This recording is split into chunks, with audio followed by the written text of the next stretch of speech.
Hi viewers எல்லோருக்கும் வணக்கம். இன்னைக்கு சின்ன மருமகள் தொடர்கதையில் சேதுக்கிட்ட குழந்தைய கொடுத்து பாட்டி, இந்தப்பா உன் புள்ளப்பா, இது தூக்கி கொஞ்சடா சேது, இந்தாடா புள்ளைய வாங்கிக்கோடா அப்படின்றாங்க. உடனே சேது அவங்க அப்பாவை யோசிக்கிறாரு. அவங்க அப்பாவை என்னென்னலாம் தமிழ்ச்செல்வி பண்ணாங்க, தமிழ்ச்செல்வினால தான் அவங்க அப்பா ஜெயிலுக்கு போனது, எல்லாரும் ஜெயிலில் போலீஸ் அடித்தது கொண்டது எல்லாமே நினச்சி பார்க்குறாரு. இதனால தானே அப்பாவுக்கு அசிங்க பேர் அப்படின்னு சொல்லிட்டு. ஆனால் அவங்க குழந்தைய தூக்கணும்னா அவருக்கு ஆசை. அதை வச்சு தமிழ்ச்செல்விக்கும் சேதுக்கும் வாழ்க்கை முறிஞ்சு போயிட்டதுனால அந்த குழந்தைய தூக்கலாமா வேண்டாமான்னு யோசிச்சுட்டு தூக்காமலேயே அவர் அந்த இடத்த விட்டு போயிடுறாரு. போனதும் அவர் அப்படியே அழுதுகிட்டே போகிறாருங்க காரில் போகும்போது. ஏன்னா அந்த குழந்தைய அவ்வளோ ஒரு இதுவாக எதிர்பார்த்தாரு. அவர் பொக்கிஷமாக எதிர்பார்த்தாரு. இப்போ நம்ம குழந்தைய நம்ம தூக்க முடியலையே அப்படின்னு அவருக்கு மனசு வேதனை. ஆனால் அங்கே கல்யாணத்துக்காக ஏற்பாடு பண்ணியிருக்காங்க. ஐஷு அழுவுறாங்க. எனக்கு ஏன் தான் இந்த நிலமை வந்துச்சோ தெரியலையே, நான் இப்படி அசிங்கப்படுறேனே எல்லார் முன்னாடியும், என் கல்யாணம் இது மாதிரி நின்று போச்சே அப்படின்னு அழும்போது உடனே ராசாங்கம் வாக்கு தராரு. நீ ஏமா அழுவுற, எதுக்கு அழுவுற அப்படின்ட்டு. அதுக்கப்புறம் ஐஷுவோடைய அப்பாவும், என்னங்க மச்சான், உங்கள் மேலே மரியாதை வச்சதுனால தானே நான் என் பொண்ணுக்கு இந்த கல்யாணத்துக்கு சம்மதிச்சேன் அப்படின்னு சொல்கிறாரு. அப்போது அவர் சொல்லும்போது ராசாங்கம் என்ன சொல்கிறாருன்னா, நீங்கள் கவலைப்படாதீங்க மச்சான், நான் இந்த கல்யாணம் நடக்கிறதுக்கு நான் பொறுப்பு, நான் வாக்கு கொடுக்குறேன். கண்டிப்பாக என் புள்ள சேது உன் பொண்ணு கழுத்தில் தாலி கட்டுவான், இந்த கல்யாணம் நடக்கும், நடந்தே தீரும் அப்படின்னு சொல்கிறாங்க.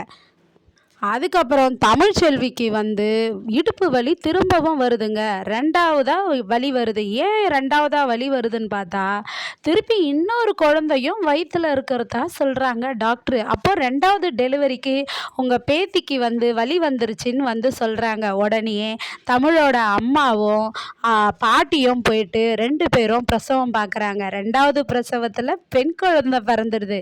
ஆனால் இந்த விஷயம் சேதுக்கு தெரியாது. ஆண் குழந்தை மட்டும்தான் பறந்துருக்குன்னு நினச்சி அவர் ஹாஸ்பிட்டலை விட்டு வெளியே போயிடுறாரு. பெண் குழந்தை பிறந்த விஷயம் அவருக்கு தெரியல. ஏன்னா அவர் பெண் குழந்தைய ரொம்ப எதிர்பார்த்தாரு. ஏன்னா அது அவங்க அம்மாவாக அவர் நினச்சி அவர் கனவுகளை நிறைய வளர்த்து வச்சிருக்கிறாரு.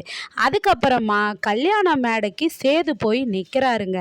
சேது போய் நின்னதும், ஐயோ சேது வந்துட்டான், பரவாயில்ல கல்யாண ஏற்பாடை பண்ணலாம் அப்படின்னு சொல்கிறாங்க. வாயா சேது, என்னையா ஆச்சு அப்படின்னு அவங்க அப்பா ராசாங்கம் கேட்குறாரு. அதுக்கு சேது நடந்ததெல்லாம் சொல்கிறாரு. இது மாதிரி தமிழ்ச்செல்வி இடுப்பு வலியில் அவஸ்தைப்பட்டா, ஆக்சிடென்ட் ஆயிடுச்சுப்பா, நான் தூக்கிட்டு போனேன், இது மாதிரி ஆச்சுன்னு. சரிப்பா, இப்போ தமிழ்ச்செல்வி எப்படி இருக்கா, டெலிவரி ஆயிடுச்சான்னு கேட்குறாங்க. ஆயிடுச்சுன்றாரு. என்னப்பா குழந்தை பிறந்ததுன்றாங்க. ஆண் குழந்தை பிறந்ததுன்னு சொல்கிறாரு. உடனே ராசாங்கம் சந்தோஷப்படுறாங்க. அவங்க மனைவி மோகனா எல்லாருமே அந்த குடும்பத்தில் சந்தோஷப்படுறாங்க. ஆனால் ஐஷு, ஈஸ்வரி, சித்ரா இவங்களுக்கெல்லாம் வெறுப்பாக இருக்குது. அப்போது உடனேயே சாவித்ரி என்ன பண்ணுறாங்கன்னா, ஓஹோ குழந்தை பிறந்துடுச்சா, அப்போனா அந்த குழந்தை 30 கும்பிடாமல் தீட்டு வேற எந்த காரியமும் பண்ணக்கூடாதுன்றதுக்காக கல்யாணத்தை நிறுத்தலான்னு பிளான் பண்ணுறாங்க. இதை வச்சே நம்ம நிறுத்திடுவோன்னு. ஆனால் சேதுவை எல்லாரும் மணமேடைக்கு டைம் ஆயிடுச்சுப்பா, போப்பா மணமேடையில் உட்காருன்றாங்க.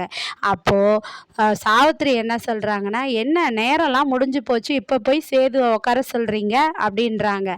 அதுக்கப்புறமா நேரம் முடிஞ்சா என்ன, இப்போ இருக்கிற நேரம்லாம் நல்ல நேரம் போனால் பரவாயில்ல, இந்த நேரத்தையே கல்யாணத்தை வச்சுக்கலாம், போ சேது மணமேடையில் உட்காருன்னு எல்லாருமே பேசும்போது சேதுக்கு விருப்பமே இல்லை. இந்த கல்யாணத்தை நம்ம எப்படியாச்சும் தள்ளி போடலான்னு நினச்சா இவங்க என்ன நம்மளை தாலி கட்ட சொல்கிறாங்களேன்னு யோசிச்சுட்டு இருக்காரு. அப்படியே அவங்க குழந்தையும் நினைக்கிறாரு. சாவித்திரிக்கும் ஈஸ்வரிக்கும் ஒரே சண்டையாக இருக்குது. சாவித்திரி கல்யாணம் தீட்டு வச்சுக்கிட்டு வைக்கக்கூடாதுன்றாங்க.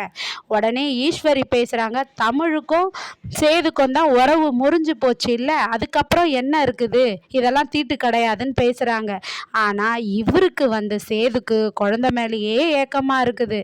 ஆனால் ஹாஸ்பிட்டலில் தமிழ்ச்செல்வியோடைய அப்பா குழந்தைய வச்சிருக்கிறாரு. பாட்டி என்ன ஒரு காரியம் பண்ணுறாங்கன்னா, நீ போயிட்டு பொம்பளை பிள்ளைய தூக்குடா, இந்த ஆம்பளை பிள்ளைய என்கிட்ட கொடுடான்னு கையில் வாங்கிக்கிறாங்க. கையில் வாங்கிக்கின்னு ஆட்டோ பிடிச்சிக்கிட்டு எங்கேயோ குழந்தைய தூக்கிக்கிட்டு போகிறாங்கங்க. பாட்டி போயிட்டு சேது கல்யாணத்தில் என்ன பண்ணுவாங்க, குழந்தைய தூக்கிட்டு போயிட்டு கல்யாணத்தை நிறுத்துவாங்களா என்னன்ற கதையை நாளைக்கு ஆர்வமுடன் பார்ப்போம். நன்றி, பாய்.